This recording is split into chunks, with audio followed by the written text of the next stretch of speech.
must say, Thank you. it all sounded really familiar to me because I just moved here last year from California. Oh, no. And just about everything you're talking about has been done in California a long time ago.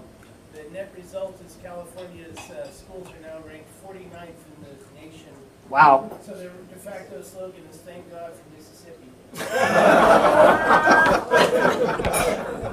That's awesome.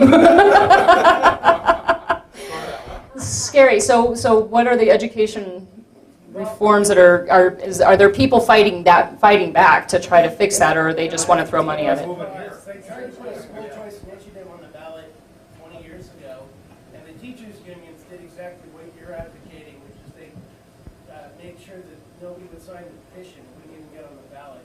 So it's about time we stuck it to them exactly the same way. Turning the tables. One thing that happens there, I don't know if it happens here or not, I wanted to ask you about, is in California, last I checked, it was a while ago, so it might have changed, but it's probably gotten worse.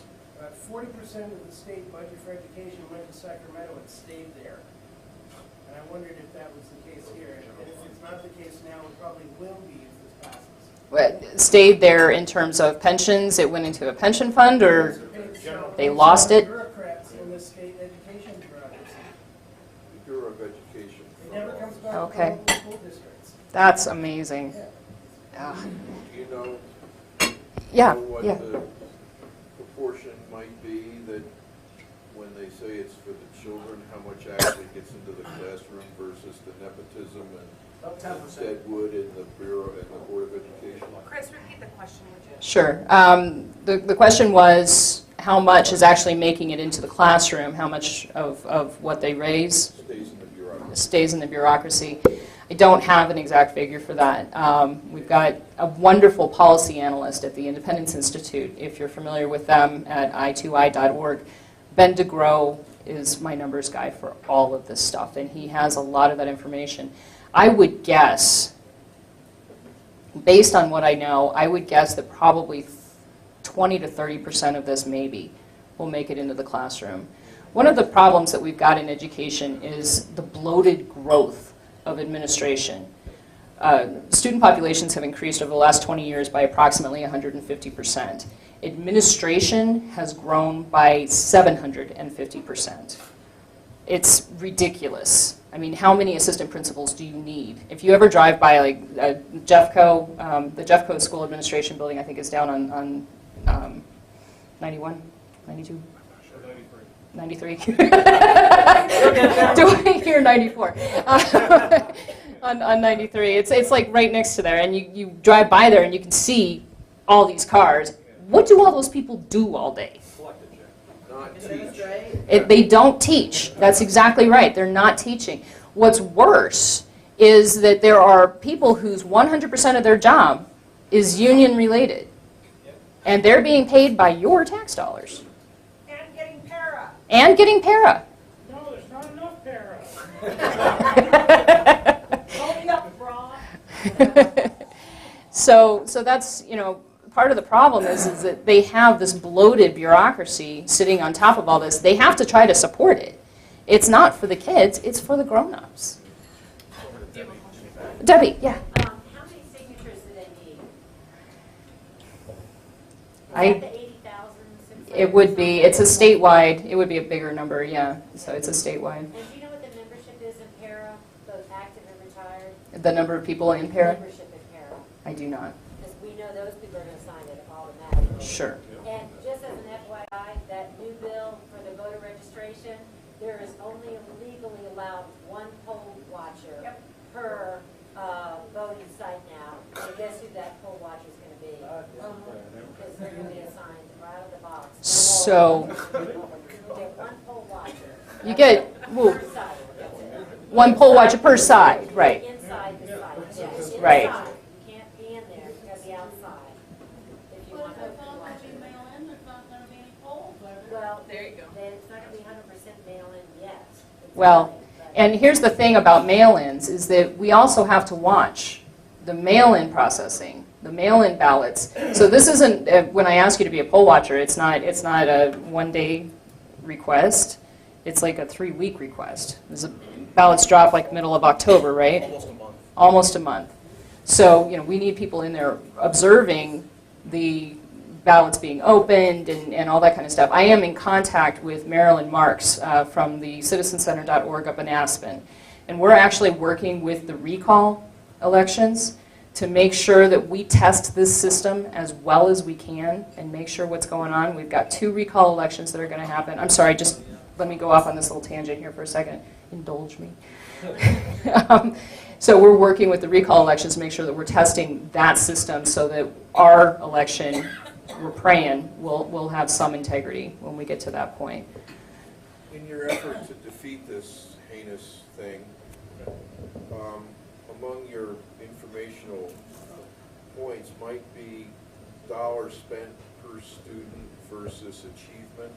And the last time I looked into this, the District of Columbia had the highest dollar per student and the lowest graduation rate and the lowest performance, and the negative correlation between money going to the Board of Education versus performance was stark. You're absolutely right. Did all of you in the back, were you able to hear that? No. Sort of? No. No? That's not Okay. He pointed out very aptly that we ought to look at publishing the correlation or the lack thereof of student achievement to funding. And what you see, and I've seen that scattergram before, they spend over $22,000 per student in Washington, D.C. We spend about 10. They spend over $22,000 and they have the lowest graduation rates and lowest achievement rates in the entire nation. It's not correlated. And they are, granted, they are an outlier, but the rest of them do not lie on a good regressive line. It just does not happen. So you're absolutely right. Sorry. Wendy. Comment, this seems like an end run around the Lovato decision. Lovato, yeah. Like, Lovato was their plan A, this is their plan B. exactly. So, I mean, Merry Christmas, Marxists, you would get Lovato and this. This is a multi-layered tactic.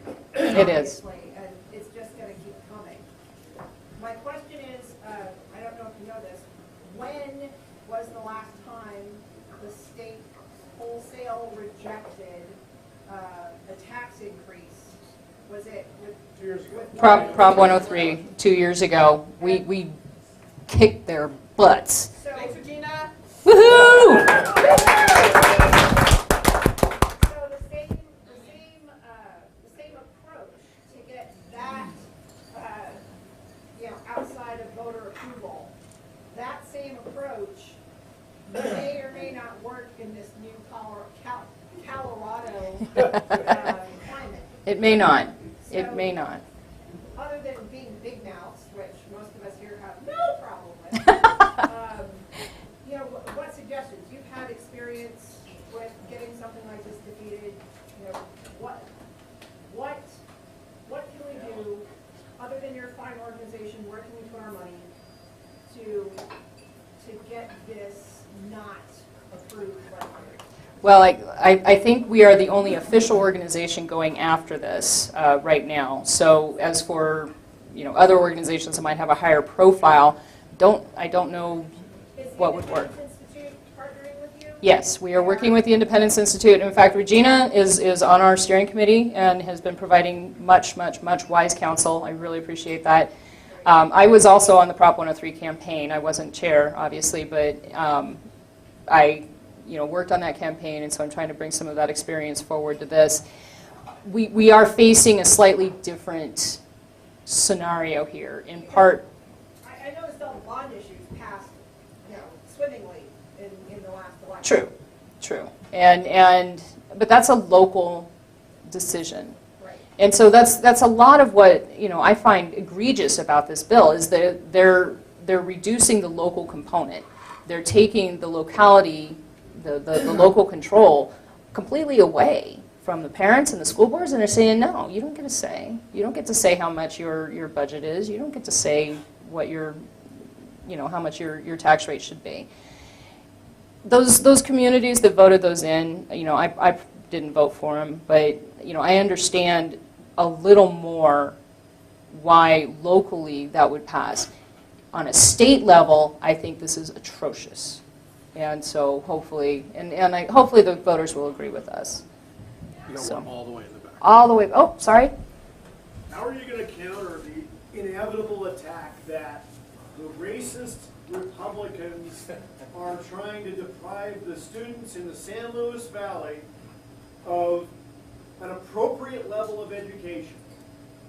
An appropriate level of education, A right, well-funded level of education. Absolutely. Compared to Douglas County or Highlands Ranch. right. Pardon? The same argument that was made in the law. Yeah, and that was the argument that was made in Lobato, and the Supreme Court saw through that. They said, you know what, we have a funding formula that actually is equitable and that does allocate money. It's not the exact same dollar amount for every student because the cost of living does vary. What I've been emphasizing, and perhaps I didn't emphasize it enough in this presentation, but we want a world-class education system. We want to actually address the problems in our education system, not just throw money at it and hope that that helps. And so what I think they're trying to do is ultimately much more racist and much more divisive. Absolutely. Absolutely. Good. I'm glad you agree. Matt. Chris, it does seem that maybe one aspect you might highlight, which you touched upon, but really I think is a good messaging point, is that half of this is going to fund para. Right. It will not go to the kids. And to his point, I think you'd be lucky to see 20 to 30% of this actually get to the classroom. This is nothing but a voted education establishment administration power grab. And I think that, I mean, obviously I've got a bias, but I think that message resonates. Look, we want to be helping our kids. This does not do it. This spends at least half Right. for something that has nothing to do with educating kids. You're absolutely right, and you know, moving para into the forefront is something that I hope all of you will do when you talk to your friends and neighbors. Brad. Matt just made my point because the acronym is too long, so it needs to be changed. Coloradans revolting against para, or CRAP for short.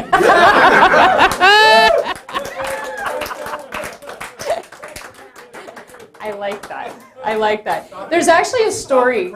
There's actually, yeah, that would be stop us then. No, it doesn't work. Hold on, we need to talk about marketing here. There's actually a story behind our name. I have some brilliant marketing people on my team, and they said the press is not going to be with us. You know that the press is not going to be with us. So if they at least get the name of our organization right, and there's no acronym they can use, then we've gotten part of our message across. Tyler. Are there any teachers who are with us on this as far as saying they know para's broken, they know that as much money as we dump into it, they're going to get screwed over because para will go bankrupt? Is there any teacher component that we can rope in to stand with us on this? There are some. There are some who are on our side. As far as standing up for us, active teachers, it's a little stab yourself in the back kind of an idea. It's tough.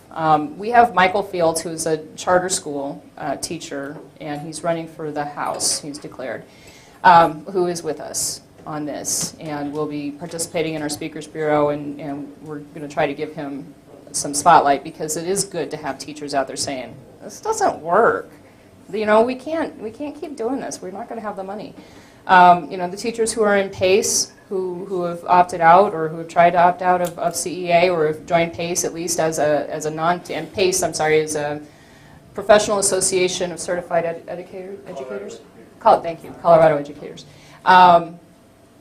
That's a non-union teacher organization. They are, a lot of those people are with us, but they're unwilling, and I understand why. They're unwilling to stand up publicly and say, no, retired teachers are a better bet for us. So if you know any that we can recruit, I've made contact with a few, but you know, those who are retired, that would be fantastic. If they've seen the system, they've gone through it, and they know that this is not going to work.